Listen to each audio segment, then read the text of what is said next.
Vor ein paar Jahren, als es diese Passstraße, den Karakorum Highway, noch nicht gab, musste sie zu Fuß und mit Lastpferden die Kranken aufsuchen, erzählt uns die Frau aus Deutschland. Tage und Wochen war sie dann mit den einheimischen Leprahelfern unterwegs.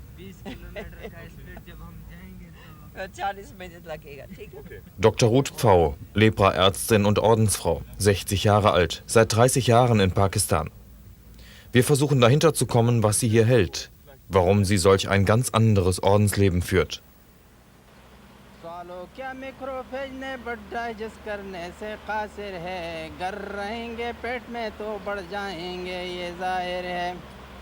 हजम करने के लिए लिम्फोसाइड उसको ऐलान कर सकते हैं lymphocyte M leprae का पहचान कर सकते हैं लिम्फोसाइड एम लेप्रे का पहचान कर सकते हैं वापस आकर लिम्फ नोड में ये इन्फॉर्म कर सकते हैं।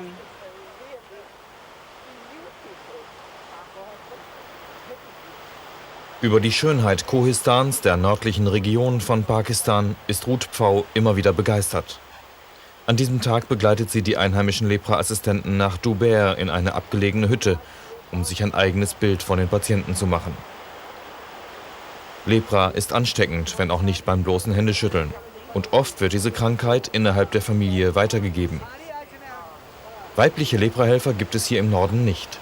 Die Stammessitten lassen es nicht zu, dass eine Frau allein oder gar mit anderen Männern als ihrem Ehemann herumreist. Als Ausländerin und Ordensfrau hat es Ruth Pfau damit leichter. Weil nur Frauen die Frauen untersuchen und behandeln dürfen, geht sie immer wieder selber zu den Familien. Ein Privatleben, wie wir es kennen, hat sie nicht. Alles, was ich lebe, ist Privatleben. Ich würde mir mein Privatleben also um Geld und gute Worte nicht abkaufen lassen. Dass das zusammenfällt, ist ja auch eine wirklich der Geschenke meines Lebens. Ich möchte es nicht anders. Mein Leben ist ich und ich bin das, was ich eben tue. Das ist schön. Das ist schön, also dass man so existenziell, so mit allen Kräften so konzentriert leben kann. Das ist schön. Bei jedem Wetter, ohne zu wissen, wo man die Nacht verbringen wird. Immer mit lebensgefährlichen Situationen rechnen, sei es eine blutige Stammesfehde oder ein Bergrutsch. Könnte darin der Reiz für ein solches Leben liegen? Braucht sie den Nervenkitzel des Abenteuers? Ich nehme an, ich bin jetzt alt und vernünftig genug, wenn es nötig ist, auch mal ohne auszukommen. Aber ich bin jedes Mal wieder froh, dass sie sich ergeben.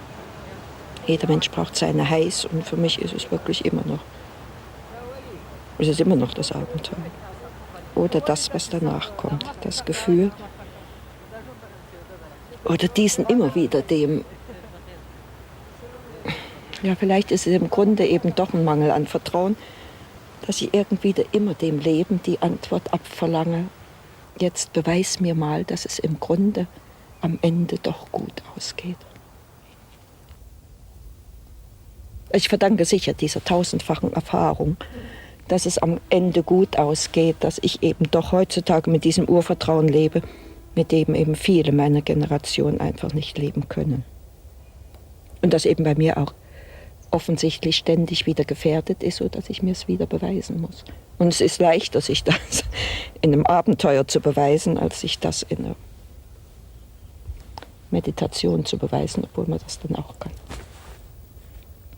Selbstzweifel und sogar Depressionen gehören zu ihr, gerade in dieser Welt am Fuß des Himalaya. Frauen sind hier nicht zu sehen. Sie bleiben immer in den Hütten, kümmern sich um die Kinder, kochen das Essen. Nur Männer arbeiten im Bazar. Diese sind ehemalige Leprapatienten. Mit einer Therapie, die es erst seit 5 Jahren gibt, der Kombination von 3 Antibiotika, konnten sie geheilt werden. Die Ärztin aus Deutschland hat in 3 Jahrzehnten eine flächendeckende Leprabekämpfung auf die Beine gestellt. Inzwischen gibt es mehr als 150 Außenstationen und etwa doppelt so viele pakistanische Helfer, die in einem 2-jährigen Kurs den staatlich anerkannten Abschluss Lepraassistent geschafft haben. Hier haben wir in einer Holzhütte angefangen, sagt Frau Pfau. Heute steht in diesem Dorf ein vom Staat finanziertes Gebäude, die Leprastation von Patan. Es ist Sonntag. 6 Stunden lang wird Frau Pfau jetzt ohne Pause Patienten untersuchen. Keine Zeit für einen Gottesdienstbesuch. Die nächste katholische Kirche wäre ohnehin über 400 Kilometer entfernt. 2 Tagesreisen. Wenn das 2 Welten wären, mein Ordensfrau sein und mein eben hier Lepraärztin sein, dann würden mir das natürlich fehlen. Das ist aber keine. Was mich immer so angezogen hat, Christsein hat keinen Sakralraum. Seit Gott sich entschlossen hat, Mensch zu werden, gibt es eben keine Teilung. Und ich glaube, es ist die einzige Religion von Sakralraum und von Säkularsphäre. Und von daher ist es für mich wirklich eins. Es ist mir nicht mehr aufgefallen, dass ich am Sonntag nicht in die Messe gegangen bin. Ich meine, natürlich. Ich sage nicht, dass ich nicht vom explizit Spirituellen auch lebe. Nicht, dass ich nicht meine Stunde Meditation am Tage auch ganz existenziell brauchte. Aber, wie soll ich sagen, liturgisch verfasst brauche ich es nicht, obwohl ich es sehr genieße, wenn ich es mal habe. Ich meine, wenn ich es liturgisch verfasst gebraucht hätte, hätte ich halt das Leben nicht leben können. Ich sage ja immer, als der Herrgott mich gemacht hat, hat er mich maßgeschneidert für diesen Job in Pakistan. Außer, dass ich nicht schwindelfrei bin. Das hat er vergessen, aber alles andere hat er offensichtlich einkalkuliert.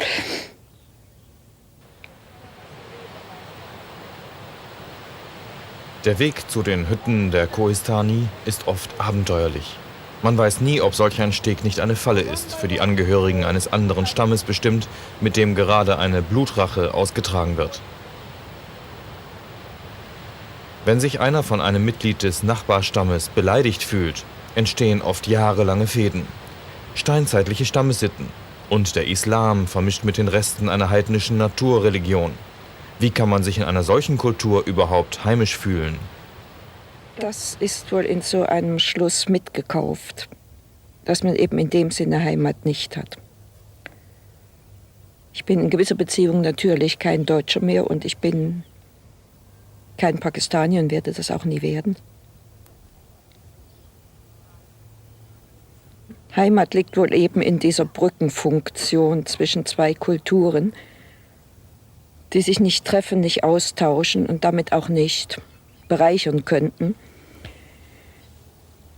wenn sich nicht irgendeiner bereit erklärt, dazwischen zu stehen und diese Brückenfunktion zu leisten. Natürlich beinhaltet das eben erlebnismäßig einen Gutteil Heimatlosigkeit. Auf der anderen Seite bin ich natürlich hier auch schon so weit verwurzelt, dass ich es über weite Strecken als nach Hause kommen empfinde. Gerade Pir Baba, wo ich schon 65 angefangen habe, wo eigentlich unsere Lepra-Karriere begonnen hat. Wenn ich da so ins Tal fahre, da komme ich mir immer so ein bisschen vor wie nach Hause kommen. Obwohl das Erleben eben auch sehr stark durch Sultan Mohammed geht. Das vergesse ich nie, als der zum ersten Mal zurückkam. Der war nie aus seinem Dorf rausgekommen, als er zum ersten Mal zur Ausbildung kam. Und als wir über den Pass fuhren, da sah er sein Heimattal wieder. Und da sagte der, wissen Sie, und wenn dann abends so die Hühner gackern, und da habe ich gedacht, guck mal, der gehört irgendwo hin. In dem Sinn haben wir nie irgendwo hin gehört. Schon als Nachkriegsgeneration wohl nicht. Das ist wohl immer unser Lebensstil gewesen, halb auf der Flucht, halb auf dem Weg nach Hause.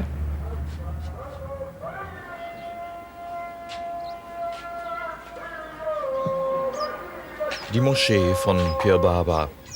Der Islam bestimmt den Alltag der Menschen, besonders in der 4-wöchigen Fastenzeit, wenn man von Sonnenaufgang bis Sonnenuntergang nichts essen und trinken darf.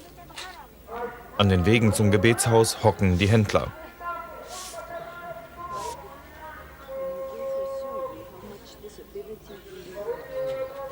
Und die Leprakranken.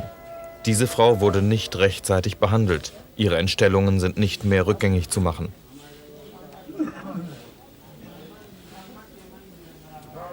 Frau Pfau trifft einen früheren Patienten wieder. Große Freude. Auch hier innerhalb der Moschee sehen wir nur Männer. Sie bestimmen das öffentliche Leben. Nur Männer schließen Geschäfte ab und erledigen Formalitäten auf den Ämtern. In diese Männerwelt kam die junge Ärztin 1960. Sie war gerade ein Jahr zuvor in den Orden der Töchter vom Herzen Mariä eingetreten. Eine ungewöhnliche Umgebung für ein Noviziat. Wir waren damals 3. Janine war ja dabei, noch eine deutsche Krankenschwester. Wir waren etwa alle in dem gleichen Alter. Und wir sind halt haben uns einfach normal benommen, nach unserem Vorstellung normal benommen.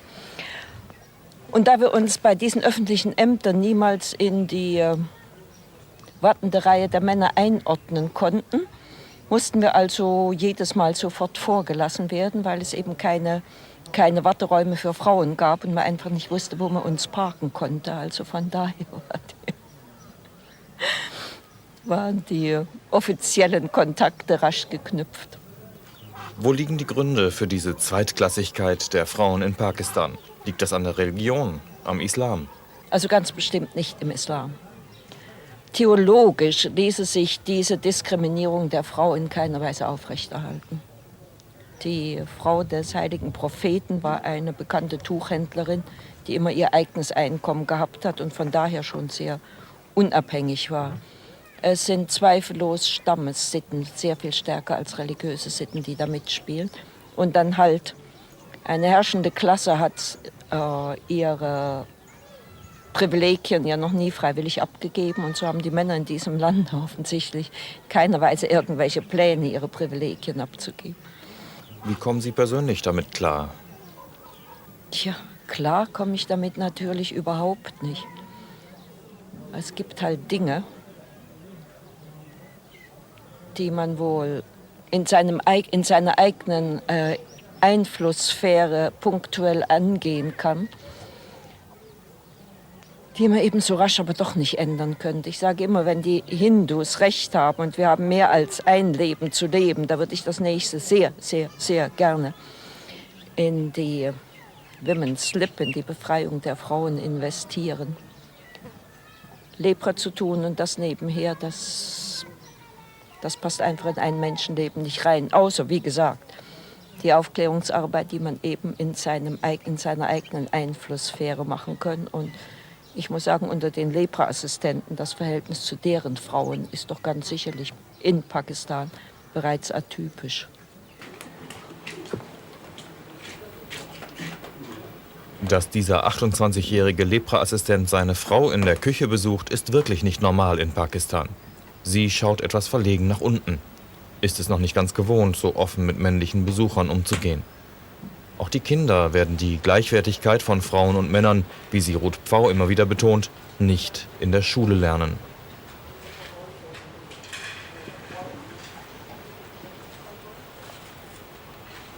Ob Diskriminierung der Frauen oder Ausschluss der Leprakranken aus der Gesellschaft, daher der Name Aussatz.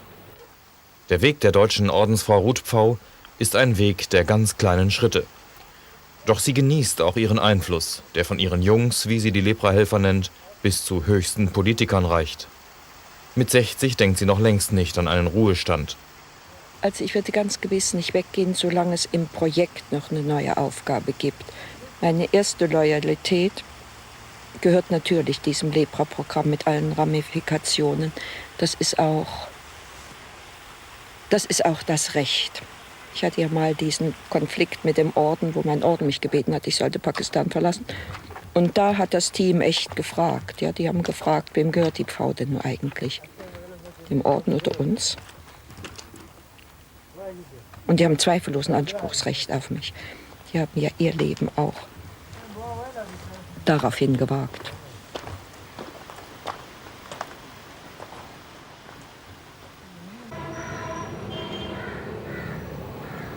Tausend Kilometer weiter südlich.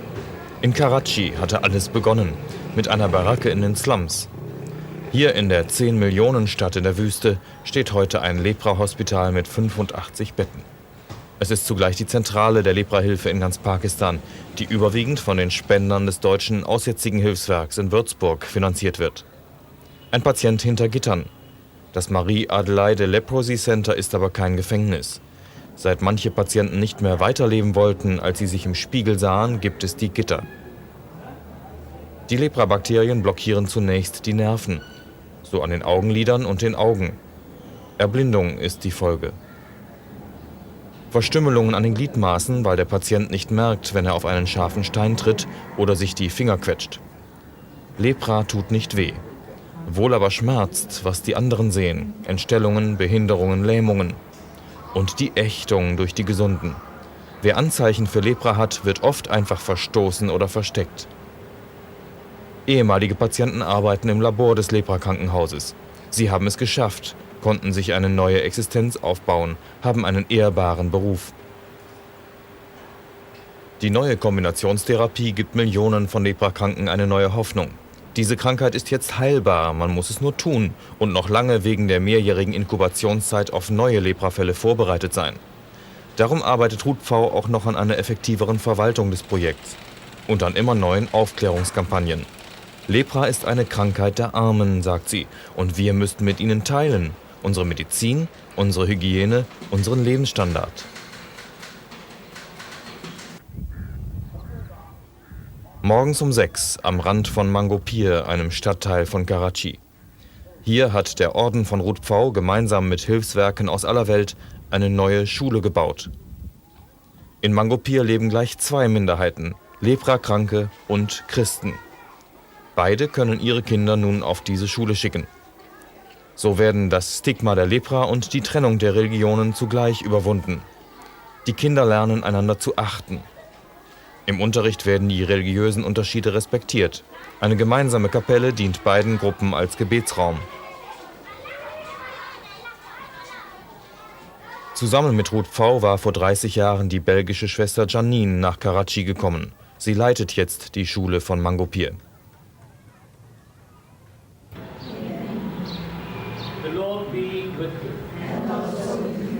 Eucharistiefeier am frühen Morgen in der Kommunität der Schwestern, die nach den gleichen Regeln leben wie die Jesuiten und wie sie keine Ordenstracht kennen. Ruth Pfau kann nur selten den Gottesdienst mitfeiern. Sie hat ihre eigene Art der Teilnahme gefunden. Wenn ich länger unterwegs bin, kann ich ja die geweihten Hostien bei mir tragen und das ist mir unheimlich wichtig. Also ob ich das ohne das gemacht hätte, so, das weiß ich auch nicht. Einerseits bis zur Erschöpfung helfen, andererseits eine eigenartige, intensive Mystik. Ruth Pfau braucht offenbar das eine wie das andere. Also es hat mir eben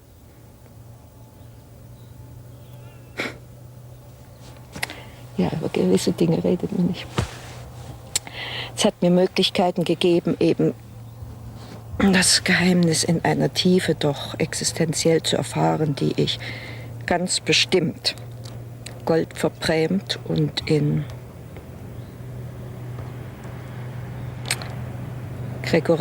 gregorianische Gesänge eingewickelt nie gekriegt hätte. Wie gesagt, so sehr ich, wenn ich die Möglichkeit mal habe, kurzfristig benediktinisch zu leben, so sehr ich das nicht auch schätze.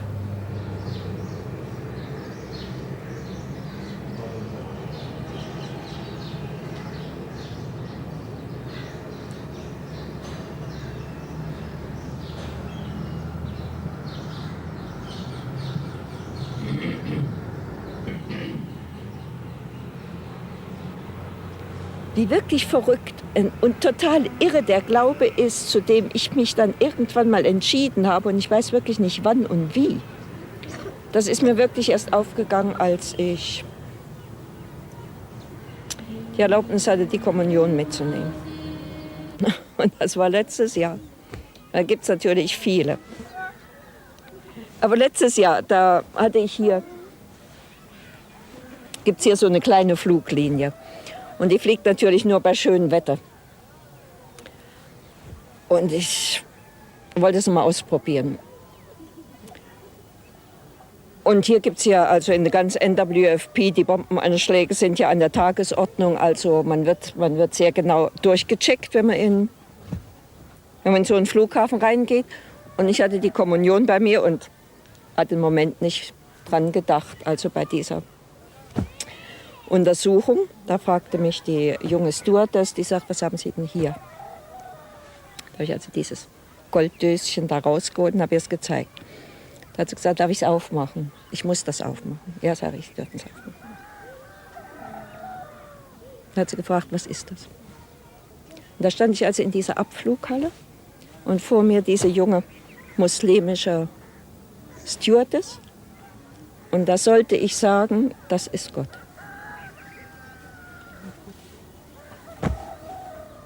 Ja, also da habe ich wirklich gedacht, in welchem Anflug geistiger Umnachtung hast du dich jemals entschlossen, Christ zu werden? Ja, also, das kann man ja unter uns überhaupt nicht. Ich glaube gar nicht, dass man eben in diesem, wie gesagt, in diesem Gold- und Liturgie eingepackten westlichen Christentum man irgendwann mal solche Erfahrungen durch äußere, ich meine, man kann immer geistlich durchstoßen, aber dass man durch äußere Erfahrungen mal, durch äußere Umstände auf solche Erfahrungen gestoßen ist. Ja, das ist so eine wahnsinnige Aussage. Ja, ich meine, was habe ich gesagt? Ich habe gesagt, ich bin Christ und uns ist das religiös sehr wichtig und bitte fassen Sie es nicht an. Und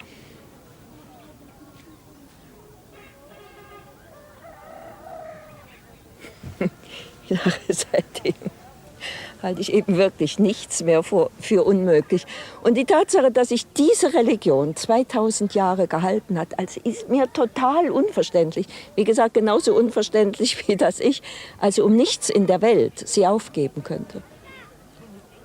Ja, ich meine, es gibt Zeiten, da kann ich kein Ja sagen, aber es gibt nie Zeiten, da könnte ich ein freiwilliges Nein dazu sagen. Es wäre mir total unmöglich, abzuleugnen, dass das wahr ist. Und deshalb sage ich, also diese Erfahrungen sind eben wirklich, dass man das nicht von sich selber kriegt.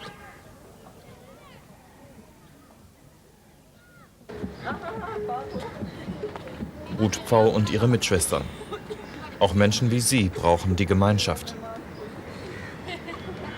Also, ich hätte mir ganz bestimmt ausgestiegen und zwar total. Also ich hätte das Leben nicht zu Ende gelebt, wenn ich eben nicht auf dieser Basis geborgen wäre und immer wieder die Erfahrung gemacht hätte, dass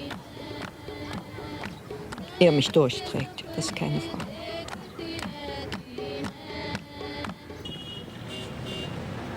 Karachi macht ihr immer wieder Angst.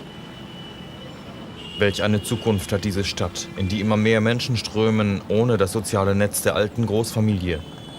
Wann regieren hier nur noch die Gesetze des Stärkeren und der Gewalt? Ruth Pfau lebt mittendrin in diesem Pulverfass, in einer kleinen Wohnung im Lepra-Hospital. Sie teilt sich die Räume mit Freiwilligen aus Europa, Ärztinnen und Krankenschwestern. Das Essen kommt aus der Krankenhausküche. Die gleichen Lebensmittel, die auch die Patienten im Hospital bekommen. Dass sie je dieses unbequeme Leben aufgeben könnte, ist für Ruth Pfau unvorstellbar. Mit diesem Trend zur Unverbindlichkeit, da habe ich wirklich Schwierigkeiten. Das klickt bei mir nicht. Dass das Leben unverbindlich sein sollte, das...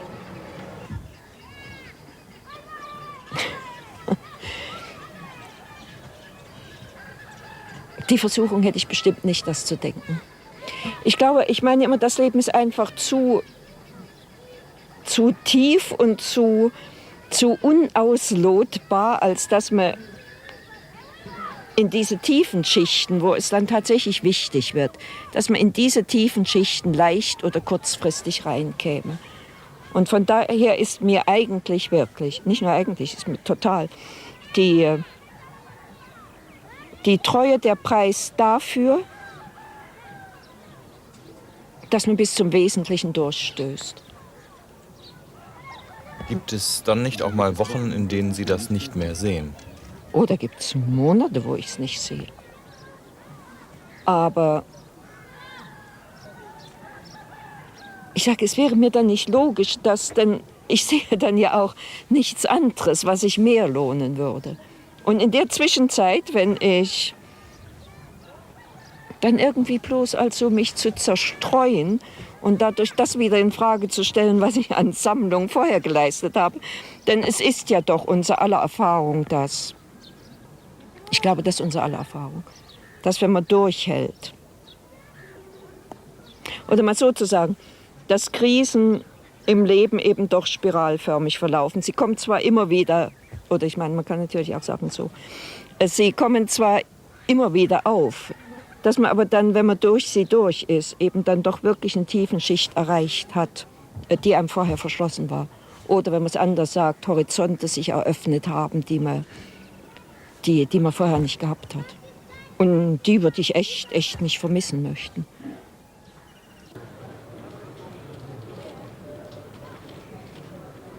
Ruth Pfau hat in Pakistan dafür gesorgt, dass die Lepra wie jede andere Krankheit behandelt wird. Sie bekam den höchsten pakistanischen Staatsorden und bei uns das Bundesverdienstkreuz. Dem Gesundheitsministerium in Islamabad steht sie in Fragen der Leprabekämpfung als Beraterin zur Verfügung. Eine ungewöhnliche Karriere. Als Frau und Ordensschwester hat sie sich durchsetzen müssen in der rauen islamischen Männerwelt. Ein Mensch, so merken wir, mit Selbstzweifeln und Schwächen, aber auch mit Ausdauer und Einfühlungsvermögen.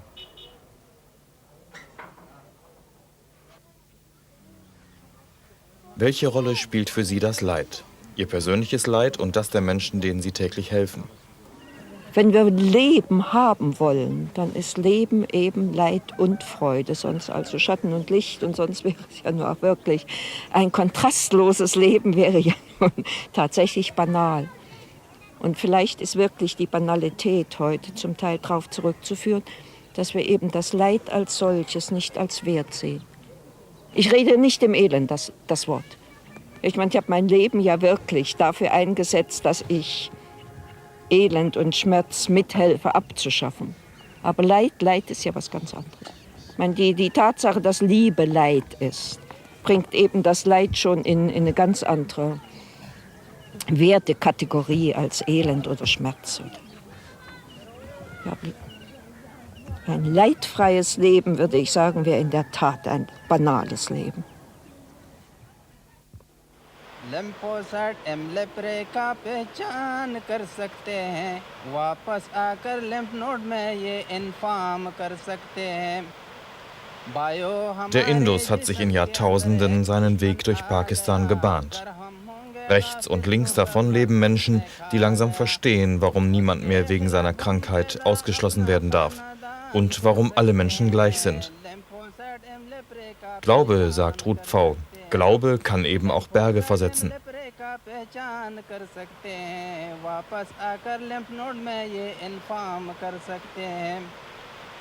सवालों क्या मैक्रोफेज ने but digest करने से कासिर है गर रहेंगे पेट में तो बढ़ जाएंगे ये जाहिर है हजम करने के लिए लिम्फोसाइड उसको ऐलान कर सकते हैं लिम्फोसाइड एमलेप्रे का पहचान कर सकते हैं लिम्फोसाइड एमलेप्रे का पहचान कर सकते हैं वापस आकर लिम्फ नोड में ये इन्फॉर्म कर सकते हैं मैक्रोफेज ये हजम करो जो तुमने पेट में डाला है ये हमारा दुश्मन है क्यों तुमने पेट में पाला है